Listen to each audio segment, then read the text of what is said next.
नमस्कार, आपण पाहत आहे भांडा फोड न्यूज. एका दमात भ्रष्टाचारी कोमात.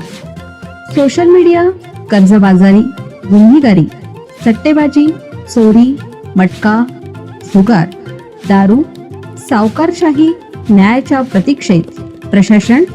भांडाफोड न्यूज. एका दमात भ्रष्टाचारी कोमात. पोलीस झाले जागे, हातभट्टीवर पडू लागले छापे.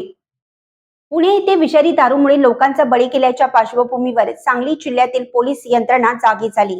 त्यांनी आतापर्यंत झोपेचे अर्थपूर्ण सोंग घेतले होते. आता ते हातभट्टी दारू अड्ड्यावर छापे टाकत आहेत. जत तालुक्यात माणिकनाळ, तुळकरवाडी आणि बालगाव येथे पोलिसांनी छापा टाकून दारू अड्डे उद्ध्वस्त केले. जत तालुक्यात 3 ठिकाणी कारवाई करण्यात आली. तालुक्यातील माणिकनाळ, धुळणकरवाडी आणि बालगाव येथे अवैध दारू निर्मिती आणि विक्री विरोधात उमदी पोलिसांनी शनिवारी दिनांक 30 मे रात्री मोठा साठा जप्त केला.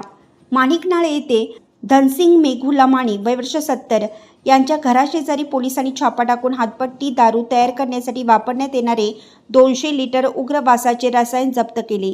या रसायनाची किंमत सुमारे 8,000 रुपये असल्याचं पोलिसांनी सांगितलं. धुळकरवाडी येथे मल्लाप्पा यल्लाप्पा येळगेर वय वर्ष 36 यांच्या ताब्यातून विक्रीसाठी ठेवलेली 115 लिटर सिंधी दारू जप्त करण्यात आली. या दारूची किंमत 5,750 रुपये असून बेकायदेशीर दारू विक्री प्रकरणी त्याच्या विरुद्ध कारवाई करण्यात आली आहे. बालगाव येथे निर्मला चंद्राम बगली वय वर्ष 50 यांच्या ताब्यातून देशी संत्रा दारूच्या 180 मिलीच्या 20 सीलबंद बाटल्या जप्त करण्यात आल्या. या दारूची अंदाजे किंमत 2,000 रुपये आहे.